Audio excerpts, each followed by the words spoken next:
Okay, so, I don't know. okay. All right, well, should we start? I guess we should start. Okay, good evening, and thank you for coming to the library, and thank you out in Zoom land, somewhere in the ethers of space. My name is Evan Wiener. My background is radio and TV. About 8 miles from here, I started my career in radio on WRKL Radio in Mount Ivy back in 1971, doing the worst show ever done on radio. I was in Spring Valley High School. We did a high school show called Tiger Talk. It was absolutely awful, but that's where I started, along with the Nyack Journal News and the Bergen Record, all at the age of 15. So my background is radio and TV and magazines and newspapers, and I have a natural interest in my business, a business I've been in for now 52 years almost. So this is International Women's Month.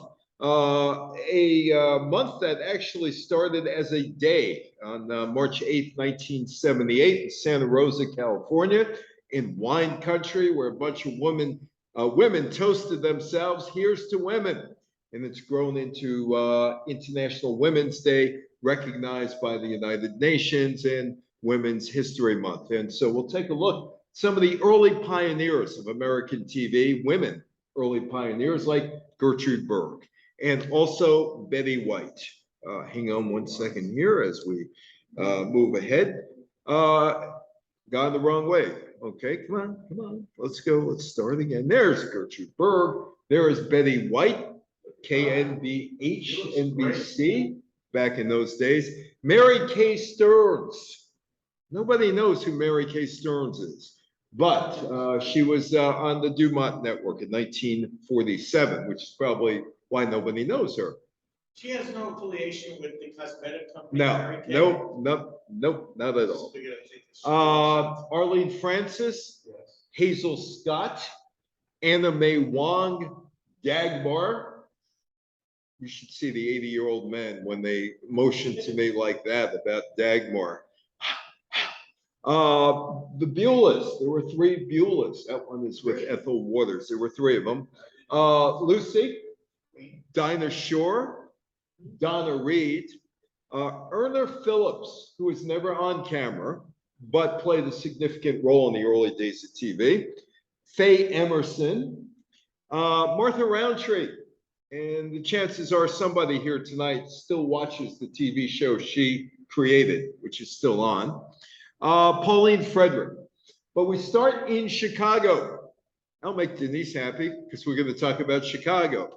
And that's Fran Allison. In Chicago, in New York, and in Schenectady, and all of the cities around the country, there were experimental TV stations before TV went commercial. And one of them was a station called W9XBK. Bill Eddy ran it. And he and his people were always recruiting talent from across the street. Across the street was the Chicago Theater.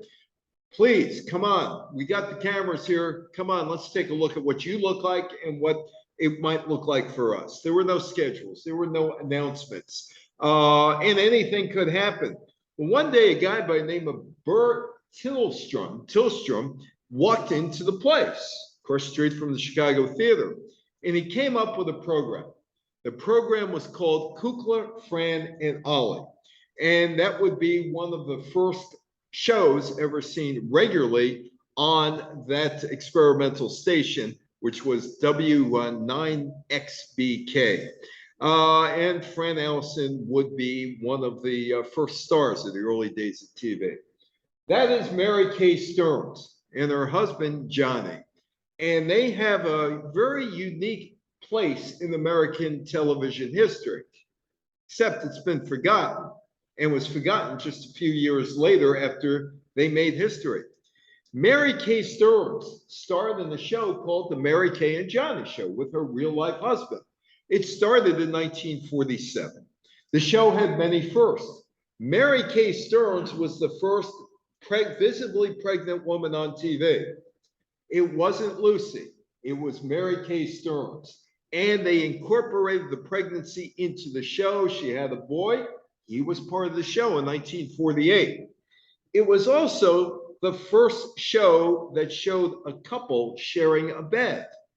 Lucy and Desi did not share a bed in the 1950s. Now, whether that was a hangover from the Hays Code or not, that was the voluntary code that the motion picture industry put up back in 1933 or 34 to get rid of anything suggestive. I don't know.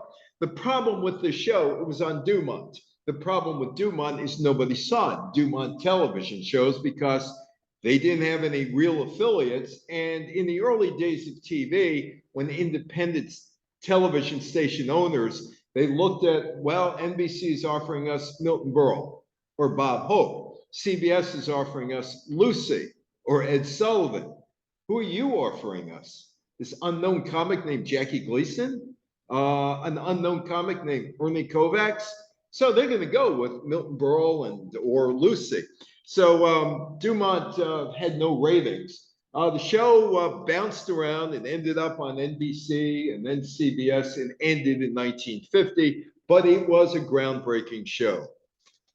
Arlene Francis hosted a game show, first woman to ever host a game show, and there she is with Kitty Carlisle's husband, Moss Hart. The show that she was the MC of was called Blind Date. And she had done that show on radio for a number of years, and they just decided, let's put it on TV. It was the early version of the dating game. That's basically it. So that show lasted 3 years. And also, she was the last host of a show that never had a chance to gain an audience, a show called By Popular Demand. By the time she got there, the show was canceled. She was part of what was called THT on NBC, developed by Sigourney Weaver's father, Pat Weaver. It was called Home. It was part of the Today Show, Home, and the Tonight Show, and that was the non-primetime network fare by NBC. It was hosted by Arlene Francis, started out in 1954, and it was part of Weaver's shows. Weaver decided he wanted to put together a show for women, except it wouldn't be a show for women who are middle-class housewives or low-class housewives or single or being single. He wanted a show that would appeal to the wives of guys making a lot of money, rich women, because they wanted to get a certain type of advertiser. The content, the segmented format were inspired by the success of women's magazines, Ladies' Home Journal, Better Homes and Gardens, and they wanted to get the same advertisers. And also the Today Show factored in here a little bit because the Today Show was very popular. It started in 1952. They wanted a certain sponsor. They never got it. And it wasn't meant for basically most of the women out there because they didn't have the means or the money. So the show was canceled by 1957. Gertrude Berg, arguably the most talented person ever to come down the pike in radio and maybe TV. There she is. She's in front of her estimated 20,000 scripts that she wrote for not only radio, not only TV, but for movies as well. This woman was a powerhouse. And you, the members of the jury, I am going to make my presentation about why she was the most talented person ever to come down the pike in the golden age of radio. She's born Tilly Elderstein, New York City, East Harlem, 1898. Her father, Jake, ran a resort in the Catskills Mountains. She went up there around 1912 to work with him. Can you imagine what a cat? Did you ever go to the Borscht Belt?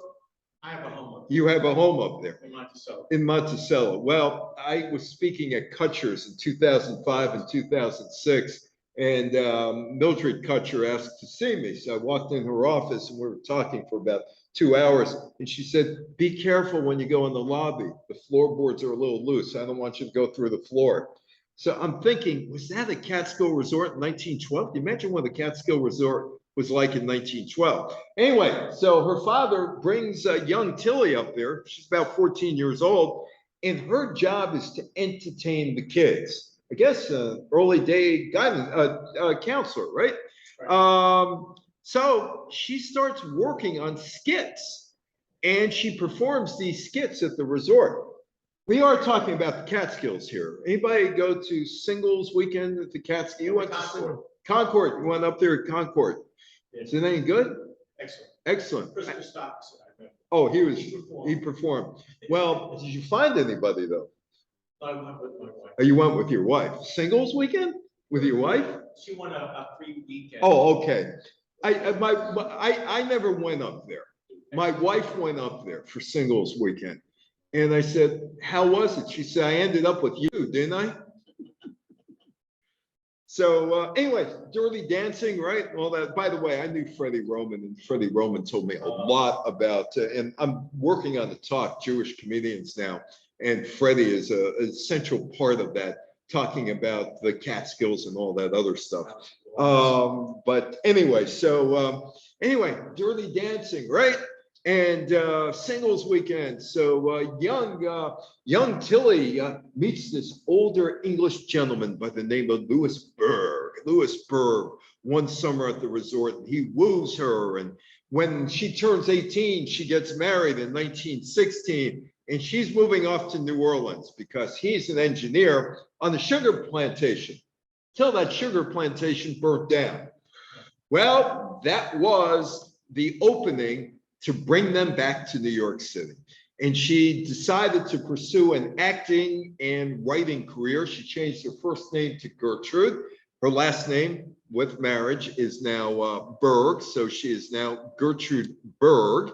And she begins to write radio scripts about a fictional immigrant Jewish family assimilating to the US.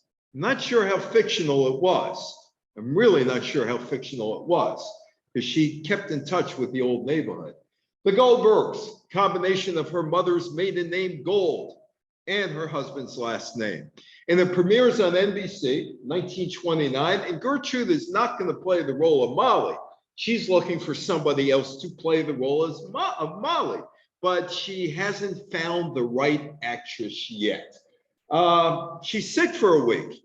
And all of a sudden, down at 30 Rockefeller Plaza, or wherever NBC had its headquarters back then, before that, Sarnoff, they get a whole bunch of letters, stacks and stacks and stacks of letters, basically asking, where's Molly? There's Molly, in front of the NBC microphone. 1936. She signed $1 million 5-year contract with the sponsor Procter & Gamble, about $21 million now. By the end of the decade, she was making $7,500 a week to produce, write, and star in her own radio show. She got the sponsors. She got all the actors.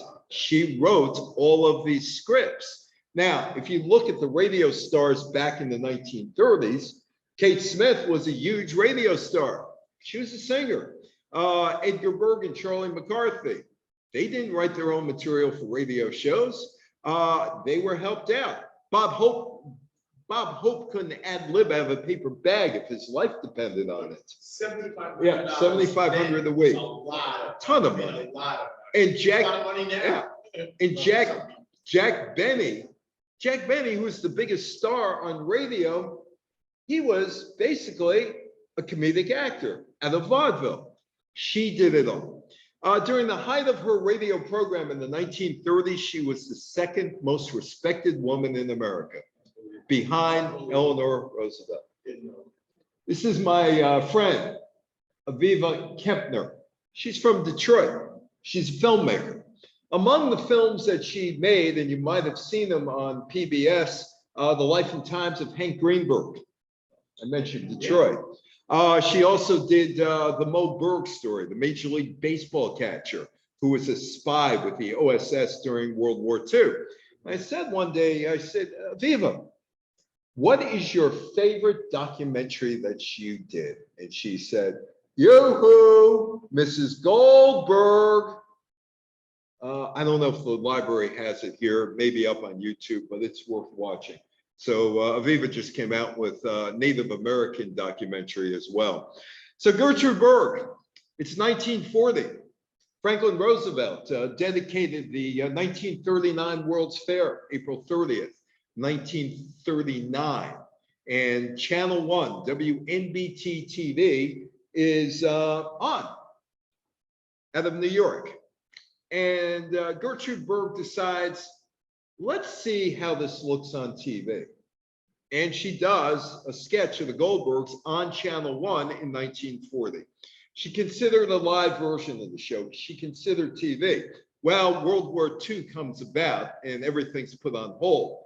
The radio show ended by 1946.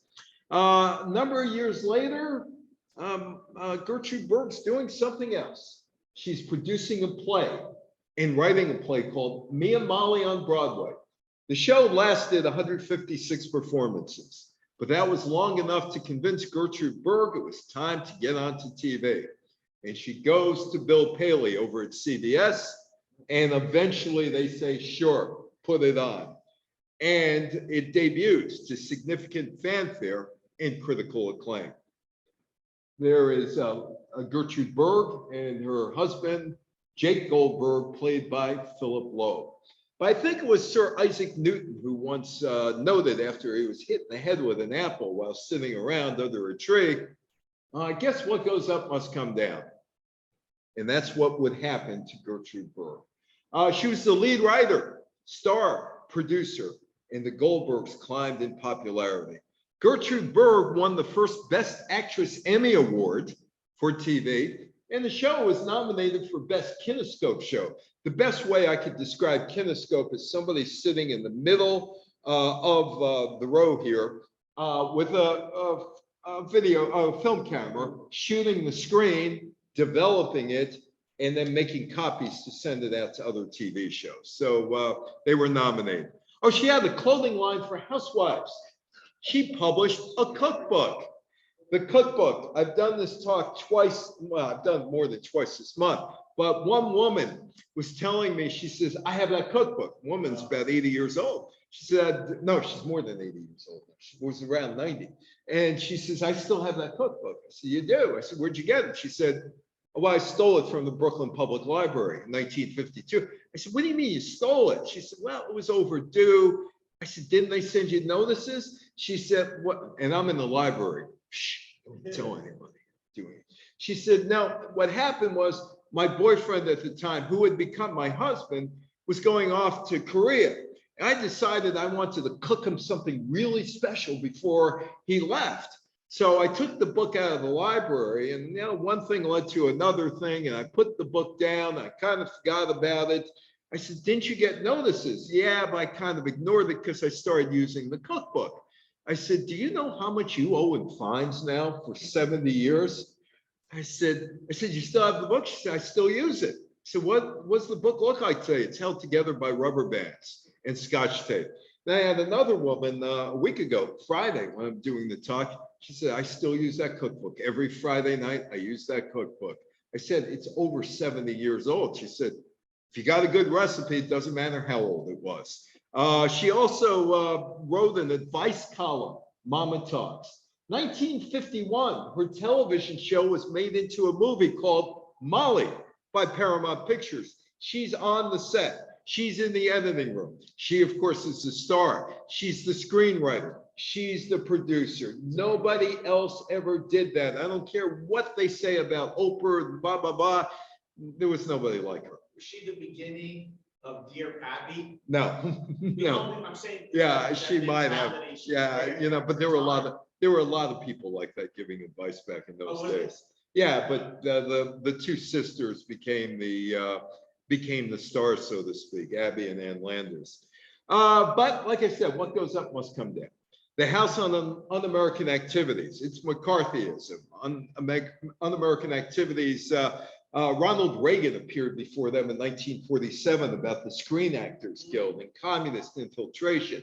1946, Billy Wilkerson, who was the Hollywood Reporter. He was the owner, he was the publisher, he was the reporter, said there were communists all through Hollywood. He listed 11 of them, including Dalton Trumbo. Without Billy Wilkerson, there might not have been a Joe McCarthy. I mean, here he is in 1950, this backbencher from Wisconsin, an obscure senator, gives a talk, a speech in Wheeling, West Virginia, which was a rich city back in those days. They had coal mining, they had a port, and they had the steel mills, saying that there were all these communists running around the State Department. Of course, McCarthy never produced one card-carrying communist, but that didn't matter. So the House on Un-American Activities published Red Channels, the report of communist influence in radio and television. And the co-star, Philip Loeb, an active union organizer among actors, was listed. There is Red Channels. The sponsors, well, there was one major sponsor, General Foods, makers of Jell-O, pulled support for the show. And Gertrude had a huge dilemma on her hands. Do I get new sponsorship or do I fire Loeb? But she doesn't want to fire Loeb. She has great chemistry with him. She appealed to the sponsors, the network, New York's Cardinal, Francis Spellman, who told her, you know what, I think I can help you. I think I can help you. Well, you're Jewish, right? Yeah. Well, convert to Catholicism and let's sit down and talk. By the way, it was Cardinal Spellman who, in 1964, with the Manhattan DA, Frank Hogan, who conspired to bring down Lenny Bruce and arrest Lenny Bruce in 1964. CBS had employees taking loyalty oaths to the US in 1950. Berg said, no, I'm not firing him. CBS said, well, then you're out of here. The sponsor said, we don't want any part of you anymore. Loeb would eventually quit, and Gertrude Berg would support him as best she could through the years. Anyway, so the Blacklist show is put on hold for 2 years, and she wants to get the show back on its feet. So she has Harold Stone, Harold Stone, the first year on NBC, and then Robert Harris on Dumont. But she couldn't get any viewers, couldn't get any sponsors. And this is only like 2 decades after she's the second most respected woman in the United States. Dumont picked up the show. They had no money. The Goldbergs' time had passed. McCarthyism and blacklisting won. Gertrude was also blacklisted as a communist supporter through her association with Philip Loeb. Philip Loeb, best friend was Zero Mostel. 1975 or so, Woody Allen and Zero Mostel are in a movie called The Front. I don't know if you ever saw it. Could have been better with those two actors, but it wasn't. But it was about the blacklisting. And Zero Mostel played a character very closely resembling his friend, Philip Loeb. 1955, unable to work and support his schizophrenic son, Loeb committed suicide. Berg was left to deal with her ruined career. Loeb checked himself into the Taft Hotel in Midtown Manhattan under a false name and took a fatal dose of sleeping pills. That's the 9 of Hearts. That is the 9 of Hearts. It's Betty White. She's the 9 of Hearts. She's about 20 years old at that point. Betty White was told by movie studios that she was not photogenic, and they wouldn't hire her in the movies. Now, over the 70 years or so that you watched Betty White, was she photogenic, yes or no? Absolutely. But the heads of the movie studio said, nope, you're not. So she turns to radio. I think Fred Allen once said about radio, he said, I have a face made for radio, which is why he couldn't get regular TV work. Anyway, so she decides I'm going into radio where nobody has to see my face and it really doesn't matter what I look like. So she starts reading commercials, playing bit parts, doing crowd noises. She made about $5 a show. She would do just about anything, like singing on a show for nothing. or making an appearance in a local game show. But this is 1949. TV was new, needed bodies and content. Betty White was the most prolific female of the 1950s television industry. She was constantly attacked by newspaper critics. Open war was declared on White, who, with her safe, exuberant demeanor, was said to represent everything wrong with the medium. During that first decade of television, she was often dismissed as too perky, too saccharine, even vacant. I never got that about Betty White being vacant. But, you know, those were the days of Walter Winchell, Heather Hopper, Charles Mercer, all these other people who today would be on cable TV screaming at one another. There is Betty White. She got an award. 1949, she starts her TV career. These are her words. Disc jockey Al Jarvis saw me on Grab Your Phone, and he asked, "Would you like to be my girl Friday?" Starring a television show. Turned out I was to be his girl Friday, Monday, Tuesday, Wednesday. He was going to be on for 5 hours every day. That's how he did his radio show. He wanted to do the same on TV. He said he paid me $50 a week. $50 a week. I was in heaven. The name of the show, Hollywood on Television. We played records, and in between records, we talk a little. But while the record was on, the audience would see us moving around, talking to each other. After the first week, they called and they said, "It's driving us crazy. We need to know what you're saying." So they scrubbed the records throughout the turntables, and we would ad lib for 5 hours. They would talk to each other for 5 hours. That's it, 5 hours. Well, there was only one other station at the time, so it was either us or the test pattern during the day. I didn't mind test patterns. I used to like watching the Indian Head test pattern. Show was so successful that after 3 weeks, they extended it to another show on Saturday and stretched it from 5 hours to 5.5 hours a day.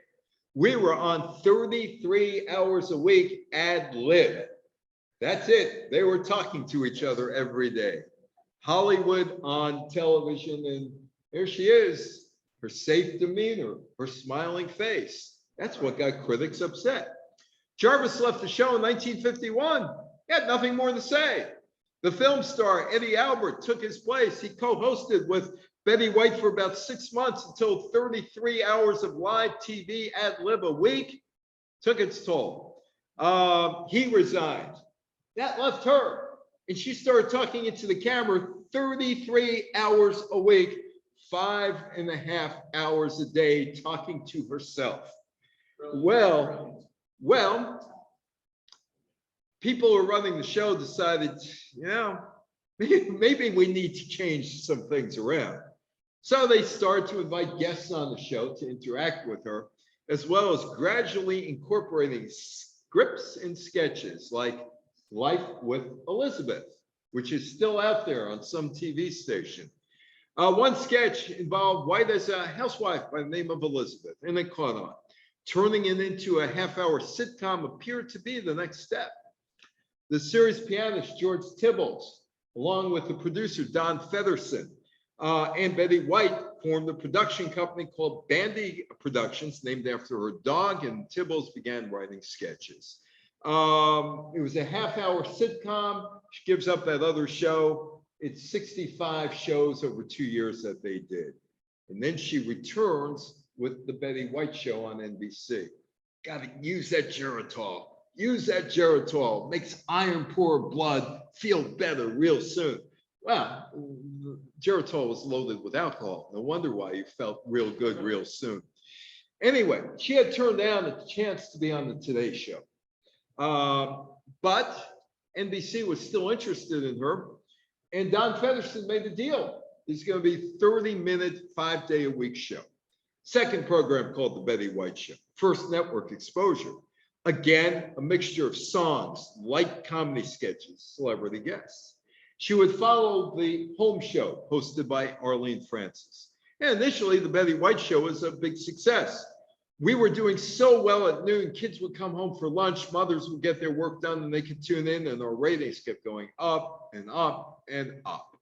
But again, as Sir Isaac Newton once pointed out, Goes up, must come down, unless you're not sitting under the apple tree with him. Don Featherson theorized why the newcomer, Betty White, had instant appeal. Women like her because she's not in competition with them. Guess for a man. Men like her because she's the kind of girl they'd like their daughters to grow up to be. This is a little condescending, what she told Bob Thomas from the Associated Press about the show. We'll have a nice, easy show, not one of those real fast slam bang shows that you feel you have to sit there and watch. Women are too busy during the day to do that. They want the kind of show they could look at between chores around the house. Now, when I say it's a bit condescending, there were more women in the American workplace in the 1950s than ever before. Not every woman stayed home as a housewife. They went out to work, but that was the least of her problems. This becomes a problem. And before she died, Betty White put out a tweet, or somebody put out the tweet on behalf of the official Betty White handle. Called Arthur Duncan. Problem. 1954. Betty White was criticized after having Arthur Duncan, a black tap dancer, on her show. White said, "I'm sorry, live with it." She gave Duncan even more airtime. Her show was canceled soon after. Betty White, before she died, might be her quote, might not be her quote, we'll never know. What can I say? I'm one badass bitch. Well, the Arthur Duncan problem was a real problem. White faced criticism for featuring Arthur Duncan, a black tap dancer and singer, on a few episodes of her variety show, The Betty White Show. Duncan said, "I credit Betty White for really getting me started in showbiz." White described that all through the South, there was this whole ruckus. They were going to take the show off the air if we didn't get rid of Arthur because he was black. White said she wasn't going to budge. Evidently, through the South at that point, it was very heavy. I'm sorry, but he stays. Live with it. NBC would not live with it. They changed the show's time slots, and lower viewership means by the end of the year, the series is canceled. Betty White stuck to her guns, but Jim Crow won out. Hazel Scott was a talented musician and an actress and a civil rights pioneer. Hazel Scott was the darling of the Cafe Society. In 1939 in New York City, she captivated audiences with renditions of classical masterpieces by Chopin and Bach and Rachmaninoff. Nightly crowds would gather at the Cafe Society in New York. It was the first fully integrated nightclub in the epicenter of jazz and politics in Greenwich Village to watch her. Some of those politics allegedly were people talking about how great communism was. While in high school, Hazel hosted her own radio show on WOR radio after winning a local competition and performed gigs at night. She made her Broadway debut in the musical review Sing Out the News. Commercial recordings of her Bach to Boogie album on the Signature and Decker labels would break sales records nationwide. And she could play two pianos at once. She could play two pianos at once. That was her big deal, one of them. She went out to Hollywood too. She was one of the first black entertainers to refuse to play before segregated audiences. In Hollywood, she challenged the studio's treatment of black actors, demanding pay equal with her white counterparts and refusing to play subservient roles in which black actors were commonly cast. She wasn't going to wear a maid's uniform or a washerwoman rags. And in every film during the credits, you would see the name Hazel Scott as herself. Before there was Jay-Z and Beyonce, way before there was Jay-Z and Beyonce, there was Hazel Scott and Congressman Adam Clayton Powell II, a power couple. Hazel began a romantic affair with Adam Clayton Powell Jr., preacher, politician. He was making a bid for Congress in 1945. He was 12 years older than her. He was married. He was a womanizer, and he puts the moves on Hazel Scott. At first, she's kind of annoyed by it. But you know what? maybe I should take a look at this. And she does. They start seeing each other in secret, and the couple would marry in August of 1945. 1950, Hazel Scott becomes the first African American, she was born in Trinidad, person of color, host of a network TV show on the Dumont Network every Friday evening at 7:45. And in this market, it is Dumont Channel 9. On July 30th, 1950, she becomes the host of a television show on Dumont. The show would come to a crashing end almost 3 months later. So she's named in red channels as a supposed communist sympathizer. Red channels on June 22nd. The show starts 11 days later. And she's furious. She's absolutely furious. And she wants to defend herself, saying, I'm not a communist. Not a communist at all. Well, she goes before the House of Un-American Activities and ruins her career. Hazel's association with the Cafe Society back in 1939, a suspected communist hangout, along with her civil rights efforts, made her the target of the House on Un-American Activities Committee. She was neither a member of the Communist Party nor a communist sympathizer. She requested to go before them voluntarily, and Adam Clayton Powell said, don't do it. Don't do it. It's going to be the end of your career. Just ignore it. Well, she decided to do it, and guess what? Her career was ruined. Anybody watch Angela Lansbury and Murder, She Wrote? Sometimes. Well, before there was Angela Lansbury, there was Anna May Wong. Dumont, she was on Dumont. She was the first Chinese or Asian American movie star, starting in 1922 in the silent movies. 1951, Anna May Wong made television history as the first Chinese or Asian American to lead a television series. It was called The Gallery of Mammon Lusong, and she starred as a gallery owner and detective. Now, there was one thing about Dumont. Dumont was a cutting-edge television network. NBC, well, they just took people out of radio and put them on. CBS, same thing. ABC, the same thing. But Dumont didn't have any radio, so they had to go look for talent. And they found a relatively unknown comedian by the name of Jackie Gleason. They found another guy who was a disc jockey in Trenton who was on a local show in Philadelphia in 1949 named Ernie Kovacs. Dumont was the first network that had network news. It was the first network to ever show a soap opera. It was the first network to have the National Football League in prime time, Saturday night, 1951. They had Hazel Scott, they had Anna May Wong. They took chances. They had to take chances because the talent wasn't available to them, so they created other talent or stars of other, or their stars anyway. Unfortunately, the show ran only 10 episodes and it got canceled in 1952. I've had men in their 70s, 80s, and 90s go, you okay? Well, why? You sure you're okay? Oh, no. Oh, no. The best breather ever on TV. The best breather ever on TV. Dagmar, she had two assets, like Kim Kardashian. She had two assets. She's on the cover of Life magazine from $75 a week to $1,250 a week, July 16th, 1951.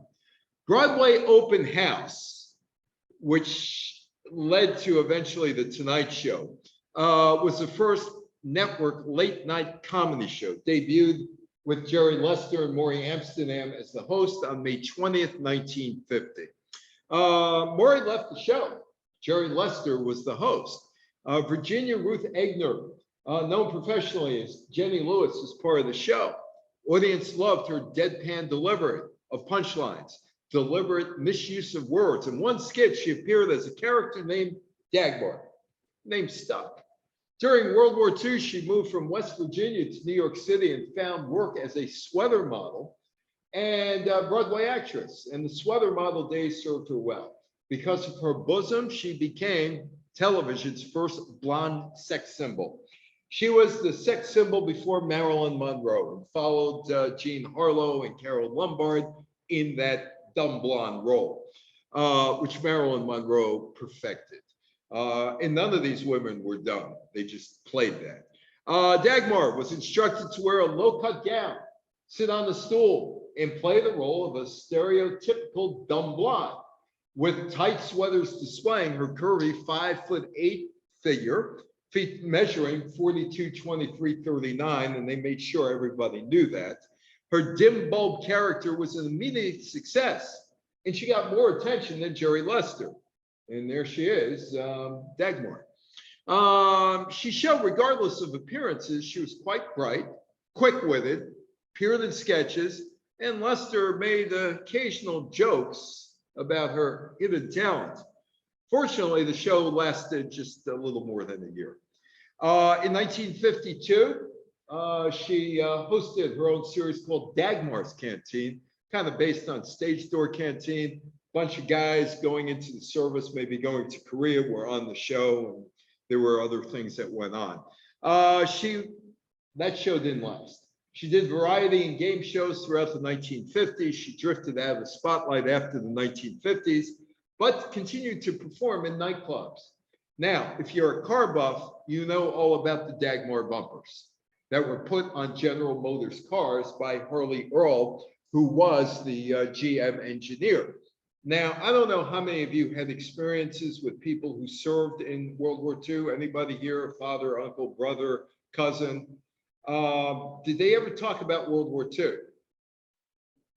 No, generally not. Very few people did. The guys went over, served their time, did their job, got out, came back home. They didn't want to talk about their days in the war. So Harley Earl came up with this great idea. We're going to make bumpers that resemble artillery shells to guys who didn't want to talk about World War II. So it's a problem. Well, they're on the car. But the similarity of those two bumpers, because of the bullet bra of the time, and Dagmar was inescapable. They called them the Dagmar bumpers. When they first came out, they were all chrome. But if you were rear-ended by them, chances are your car was going to suffer a lot of damage. So on later models, GM put black rubber tips on them to minimize the damage, but the rubber tips gave them a look like they had pasties on them, like that car in Glen Cove, a 1957 Chevy with the black rubber bumpers.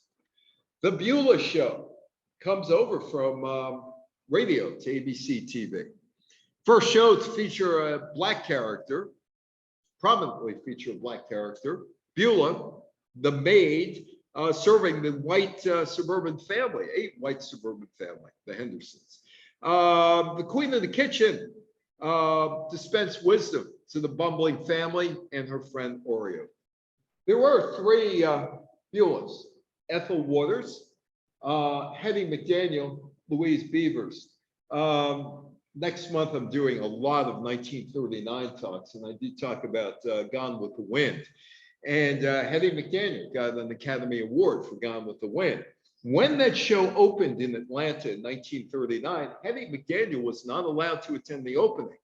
Segregation. When she won her Academy Award in 1940, the ceremony was held in the Ambassador Hotel, the place that Bobby Kennedy was shot in.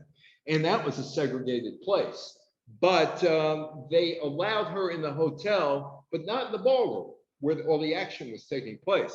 She sat in a room adjacent to the ballroom. That's where she got her Oscar. And Louise Beavers. Waters quit after the first year. The production went to Hollywood. She didn't want to go. Hetty McDaniel was only there for 6 episodes. She fell ill, had cancer, and replaced by Beavers in 1951. Beulah came under attack from many critics, including the National Association for the Advancement of Colored People, which accused the show of supporting stereotypical depictions of black characters, with Beulah viewed as a stereotypical mammy, similar to Aunt Jemima. The NAACP also went after the Amos and Andy show with a planned boycott of sponsors. Actually, one sponsor, Blatt's Beer out of Milwaukee. And basically they told the people, Blatt's Beer, you keep putting money into the Amos and Andy show, we're going to boycott Blatt's Beer. Blatt's Beer said, no more. And that was the end of Amos and Andy. Lucy, I do a 64-minute talk about Lucy. So you're going to get a thumbnail sketch of Lucy and how difficult it was to get this show on the air. 1950, CBS approached Lucy about doing a weekly program on television. She jumped at the chance. After all, she was not an overnight sensation. She had bounced around showbiz from 1928 to 1948 before she hit it big, and was very lucky to hit it big, with a show called My Favorite Husband on radio, which was actually only an audition tape, and was just plugged in to the CBS lineup for one night because our Miss Brooks wasn't ready. But the show was a hit. And Lucy all of a sudden became a star. So they want her on TV at the age of 39. But she had been around. So she did some negotiations. She said, I want Desi, my husband, on the show. It's a problem with Desi. Desi is a Cuban exile. He's kicked out with his family of Cuba in 1933 during the Sergeant's Revolt with Batista. His family was politically and business connected, and they fled to Miami Beach. He goes to St. Leo's University in Tampa, and then is discovered by Xavier Cugat, and he's on his way. He met Lucy in the movie in 1940. CBS executives said, no, don't want him. It's Cuban. Jell-O, General Foods, pulled out of Gertrude Berg in 1951. Thought the American public would never accept Desi as the husband of a red-blooded American girl. CBS and Jell-O, General Foods, said, hey, look, radio show ain't broke, don't fix it. Let's use Richard Denning. He'll be the guy. He'll be your co-star. She said, no. Philip Morris will replace Jell-O. Lucy wanted to save her marriage, get Desi off the road for 39 weeks, hence working together. And they were married. They were legally married in Connecticut in 1940. They were legally married, and that's important to know. Lucy told CBS, yeah, both of us are needed. Eventually, CBS said, you know, we'll take him. We'll hold our nose, but we'll take him. Well, the problem, Desi was Cuban. Had a strong Cuban accent. Oh, Desi and Lucy were an interracial couple. Multi-ethnic couple, interracial couple. And yeah, they were legally married, but not in the entire United States were they legally married. And you have to understand why General Foods had trepidation, why CBS was jumpy. You had to go back 73 years at that point to figure out why this decision was made by General Foods and why CBS was anxious. Rutherford B. Hayes, President of the United States, 1877 to 1881. Interracial marriage was illegal in parts of the US. The American Civil Rights Movement stalled since 1875. Desegregation in the South ended with the Rutherford B. Hayes, Samuel J. Tilden presidential race, 1876. Nobody knows who won that race. Nobody knows who won that at all. There was a deal cut. Hayes became president after the Southern Democrats mostly, and the Democrats cut a deal with the Republicans. Democrats said, take troops out of South Carolina, take them out of Louisiana, take them out of the South, give us states' rights, and we'll give you the Oval Office. And that was the deal that was cut. Interracial marriage was illegal in more than a dozen states at that point, 17 states in 1950.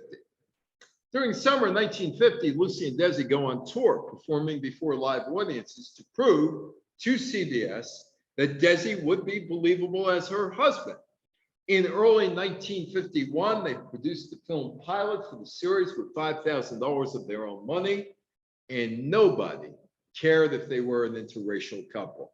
And there's Desi, there's Lucy, there's Vivian Vance, and there's William Frawley. The business side of I Love Lucy is more impressive than the show. Lucy wanted to film before a live audience. She wanted Carl Freund, who did the Frankenstein movies, to be the cinematographer for the show. Oh, she wanted to do it in Los Angeles. You can't do it in Los Angeles. We have places in New York. We have places in Chicago. That's where the live audiences are. They're not in Los Angeles. Hold on. We'll take care of that.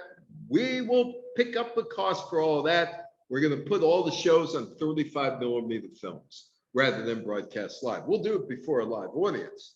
And that's why you're able to see the I Love Lucy shows today. Also, this show, the Groucho Show, You Bet Your Life. Earlier film series, because Lucy wasn't the first, was your Showtime, the Stu Irwin Show, In the Life of Riley. Jerry Fairbanks developed a multi-camera film production for TV in 1950. John Goodell put You Bet Your Life on TV much the same way. And Lucy knew talent. Lucy knew talent. In fact, Lucy is the mother of Star Trek. Nobody believed in Star Trek. She was the owner of the studio, first woman ever to own the studio. And she said, put the money on Star Trek. Everybody else said, you're crazy. You're going to lose money. It's not going to work. I'm Lucy. You do that.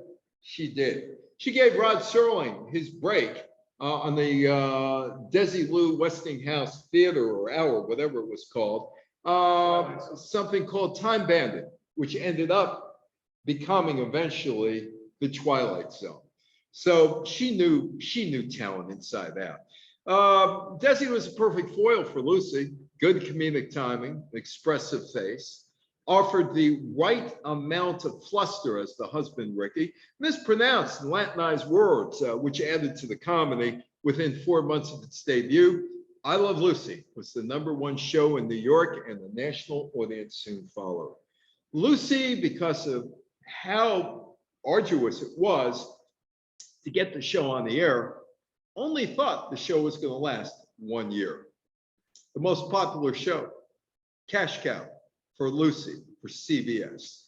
Lucy and Desi said, we'll pay for the increase in production. We own the film, not them.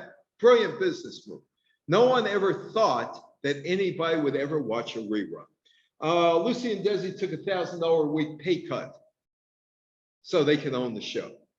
And the show almost ends after 1 year because guess who's pregnant? This is a TV problem. They get through the interracial marriage, but they may not get through the pregnancy because in 1952 America, pregnancy was a problem. I don't know why.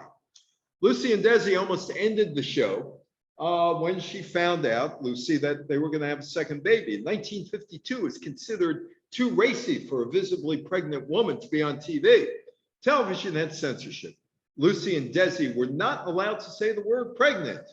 Although when I gave the whole Lucy talk last summer, a woman who is bilingual said, I grew up watching that show and I knew Spanish.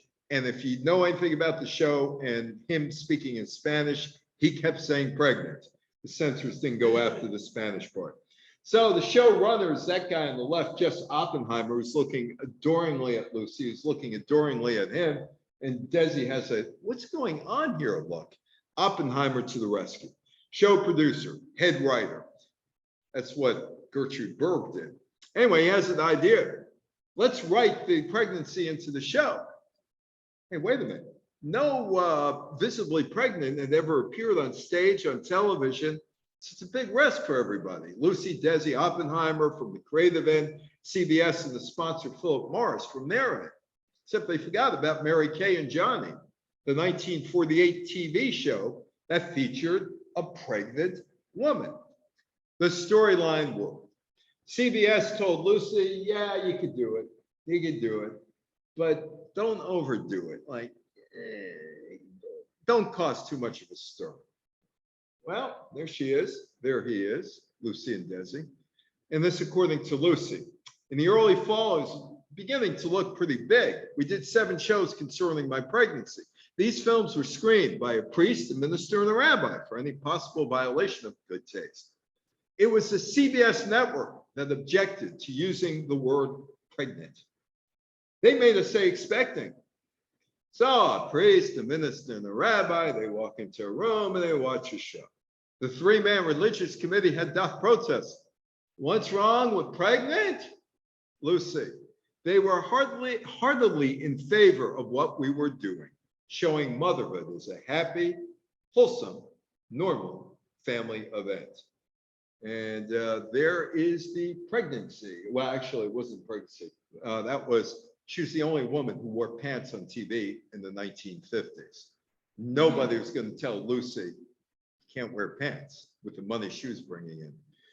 During the second season, they didn't do an entire 39-week run. She couldn't do it. At that point, you just showed a program, and that was it, and creates a problem.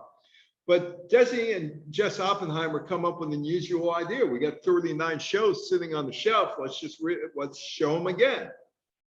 The ratings, the reruns were rating winners and created a new area for TV, syndication, and money. They got lucky too. FCC froze television license awards in 1948. 1952, there was a thaw, and all these TV stations started coming on in 1952, so they didn't see the original shows. So they were able to catch up, and they got lucky in that way. Desilu Studios went on to invent the concept of the rerun. They used the profits to sink into the growth of their studio, and Lucy and Desi were television's first millionaires. Oh, by the way, Lucy gave birth on January 19th, 1953 on TV. And Dwight Eisenhower is sworn in as president of the United States on January 20th, 1953. Who do you think got more viewers, Ike or Lucy? Lucy. She got 44 million viewers, whereas Eisenhower got 15 million less viewers, although hers was at 9 o'clock at night and his was at noon. Oh, looking for commies again. Registered red in 36, Lucille. Star denies she voted commie. Well, they have her dead to rights. Affidavit of registration from 1936. I intend to affiliate at the ensuing primary election with the Communist Party. They got her. They got her dead to rights. Fighting communism. This was Red Channels again. Americans, don't patronize Reds. You can drive the Reds out of television, radio, and Hollywood. This track will tell you how. Why we must drive them out. The Reds have made our screen, radio, TV, Moscow's most effective fifth column in America. The Reds of Hollywood and Broadway have always been the chief financial support of communist ways of propaganda in America. Our own films made by Red producers, directors, writers, and stars are being used by Moscow in Asia, Africa, and the Balkans, and throughout Europe to create hatred of America. Right now, films are being made to craftily glorify Marxism. Wait a minute. Didn't Groucho, Chico, Harpo, and Zeppo glorify Marxism back in the 30s?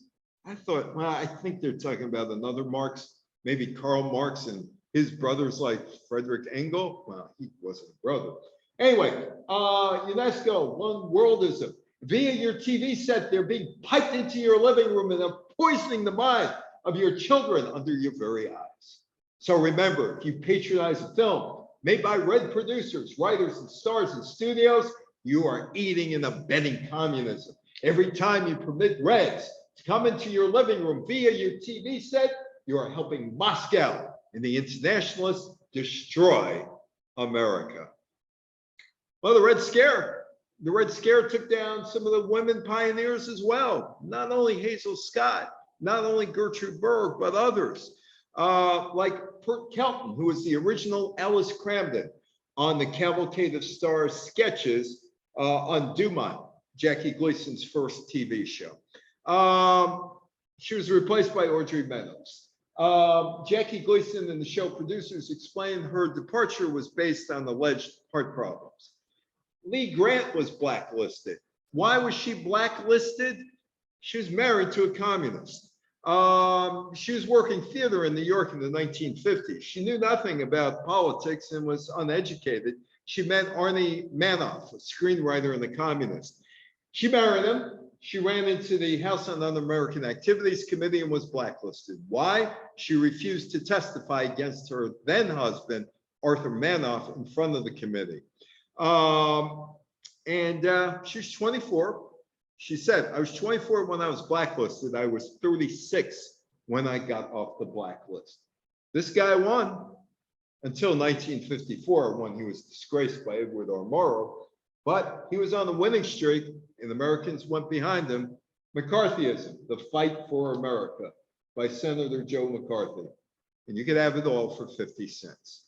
September 4th, 1953, Lucille Ball gave voluntary testimony to an investigator for the House on Un-American Activities. It was our grandfather, Fred Hunt. He just wanted us to, and we just did something to please him. I didn't intend to vote that way, as I recall, I didn't.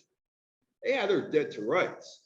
She might have also been saved by J. Edgar Hoover, the director of the FBI. He used to watch I Love Lucy, presumably with Clyde Tolson, and that may have saved Lucy from being blacklisted. Another scandal. This one involves, does Desi really love Lucy? Confidential magazine. Desi Arnaz was cheating on his wife, Lucille Ball, according to Confidential. I knew Desi was inviting me for more than a drink, said the Babe. Story from the 1940s, when Arnaz and Ball were separated. The Babe quoted was a prostitute on Confidential's payroll. It was still both safe and lucrative to run a story titled, Does Desi Really Love Lucy? By 1956, it's done. It's done.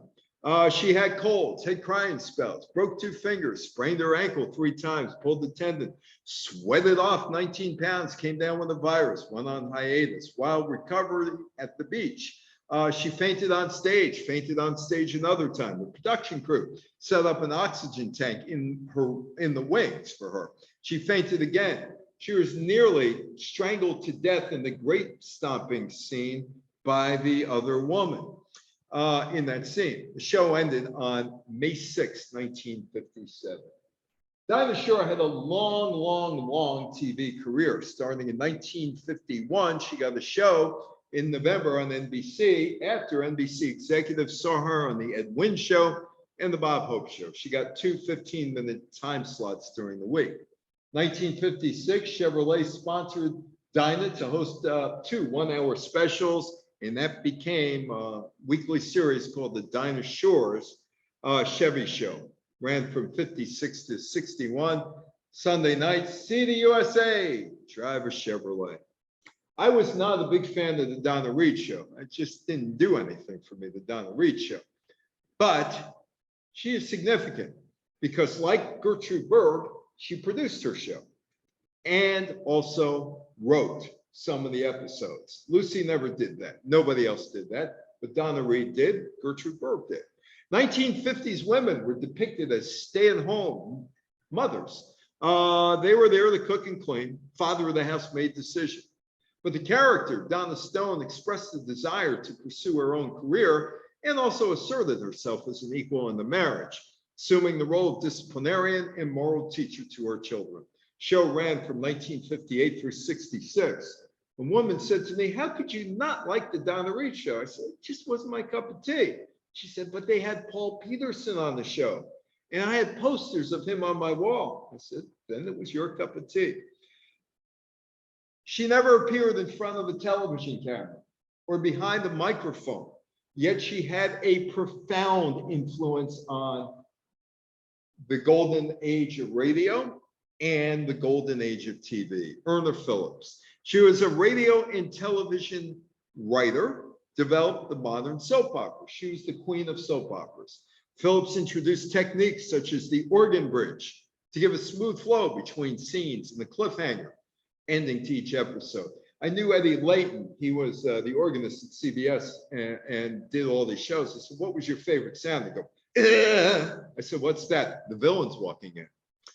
The last monument to Erna Phillips' career is this, Days of Our Lives, which was pulled off of NBC TV last September, but lives on their Peacock streaming system. Her shows on radio, Today's Children, Guiding Light, Road of Life, Women in White, She also created As the World Turns, Another World, Love is a Many Splendid Things, and 1965 with Alan Chase and Ted Corday, The Days of Our Lives, which still lives.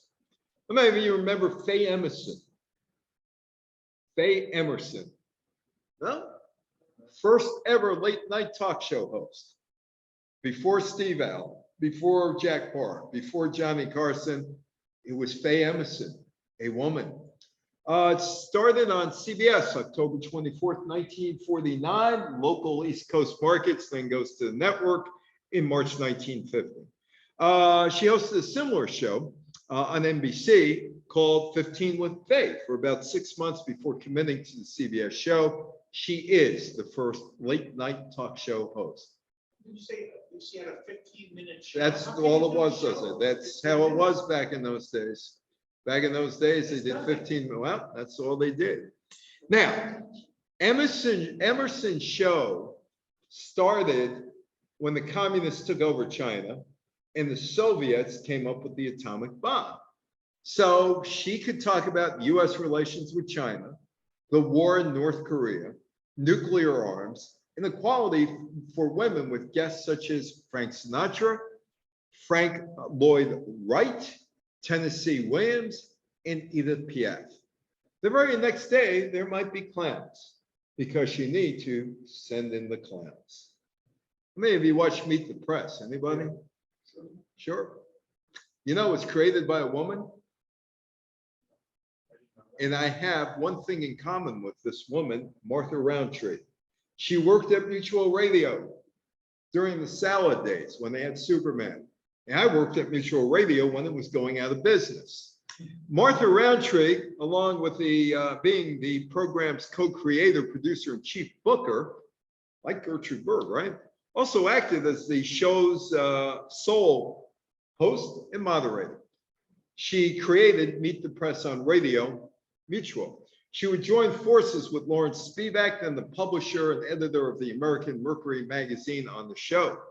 Meet the Press started on October 5th, 1945 on radio. First episode on TV, November 6th, 1947. She left Meet the Press in 1953. She had a lot of disagreements with Spivak and left. She ended up at Dumont, and then she became a writer for the Washington Post. Take a look at Pauline Frederick's head. And I point this out for a reason. Pauline Frederick, during World War II, operated in the Pacific Theater doing interviews with people. So she was experienced when she got to ABC. But take a look at the top of her head, because this is the quote that I'm going to use. 1948, she was assigned to cover the Democratic National Convention in Philadelphia. This is her quote. I got in the door in those days because the men didn't know any more about television than the women. I went to Elizabeth Arden to learn about makeup and Bonwood Teller to learn about how to dress. And I always got plenty of advice on how I should look. Management wanted me in navy colors with steered necklines. They insisted I lighten my dark brown hair. They told me to wear contact lenses instead of glasses, and they continually had my hair teased because they said I was too flat-headed. She had a flat head. She had a flat head. It's TV. Does it look good? Right. Well, here's the legacy, Betty White. Gertrude Berg survived the blacklist, but never achieved the popularity she once enjoyed. She continued in showbiz, won a Best Actress Tony in 1959 for her performance opposite Cedric Hardwicke in The Majority of One on Broadway. She's totally forgotten today. Betty White's career spanned over 7 decades. Arthur Duncan died in January 2023 at the age of 97. He was the first Black to regularly appear on a variety show as a member of Lawrence Welk's show between 1964 and 1982.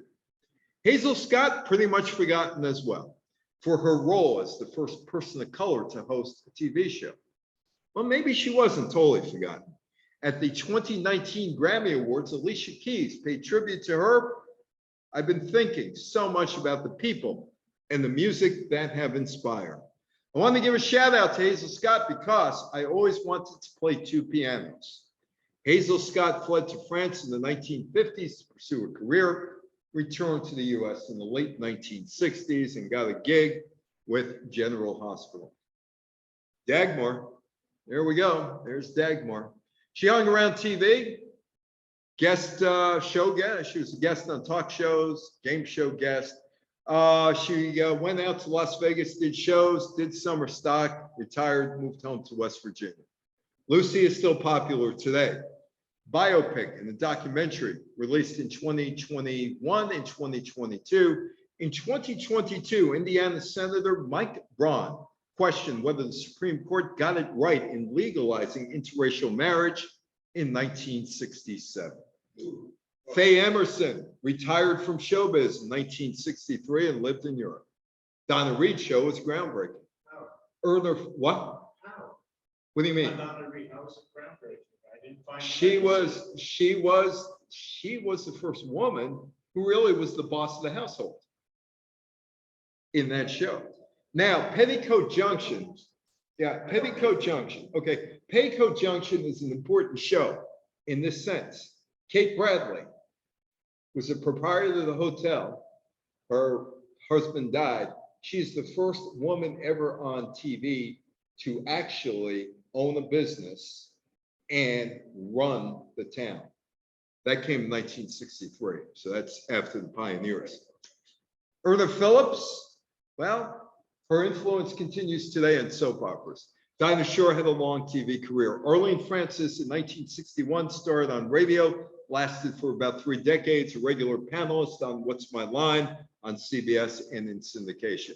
Martha Roundtree's Meet the Press is the longest running show on American TV. The longest running show is Martha Roundtree's Meet the Press. She was the only female moderator in the show's history. Pauline Frederick moderated the 1976 presidential debate. Last year, 2022 proof set of coins came out. In the back of one of the coins is Anna Mae Wong, who was highlighted on the back of a quarter last year. Anna Mae Wong went into retirement after her TV show. She had one more role as Lana Turner's maid in the 1960 film called Portrait in Black. In 2022, she was one of 5 women to appear on the back of a quarter, as she was the first Chinese-American Hollywood film star, director, and producer. Mary Kay Stearns completely disappeared from TV in 1952, following the end of the Mary Kay and Johnny show and some other appearances. And we will leave by saying, so long, Mrs. Goldberg. Gertrude Berg, you may have been the most talented woman ever in radio. Thank you so much, or most talented person. Any questions, any comments out there in Zoom land? You could also chime in, I guess. Denise will take care of you. Anybody from the audience here? Well, first of all, thank you very much for coming in. This was really very interesting. I enjoyed it. Thank you. You know, it's interesting. I heard a lot of things about Desi Arnaz. Like, Yeah. he was the one that started the syndication. Yeah. Yeah, he was a genius. Yeah, well, it was Lucy too. Lucy was in charge. She was the talent evaluator. The two of them basically were uneducated. Well, Desi went to St. Leo's University, but Lucy wasn't educated. School of Hard Knocks. They didn't go to Harvard, Yale, Wharton, Stanford, or University of Chicago. They just did everything on instinct, and they were amazing. He Yeah. set the whole bar on that. Both of them. The first one, yeah. Both of them. And she ended up becoming the first ever studio owner of a studio. And she greenlighted Star Trek. And I never knew anything about Betty White, and I like Yeah. her life and what she did Yeah. by having Arthur Duncan. Yeah. You know, get used to it. She Yeah. had that attitude. Did you like the 9 of Hearts though? Yes. She looked good then. She looked very She's good. 20 years old. You all look good. Let me go here into chat here for a second, and because Any questions? You could unmute yourself, I guess, or type them in. So. Anything else here as I wait for somebody there? Gertrude Berg, check her out. Yeah, she was another brilliant woman. Yes, I'm going to stop the recording here, but we'll continue.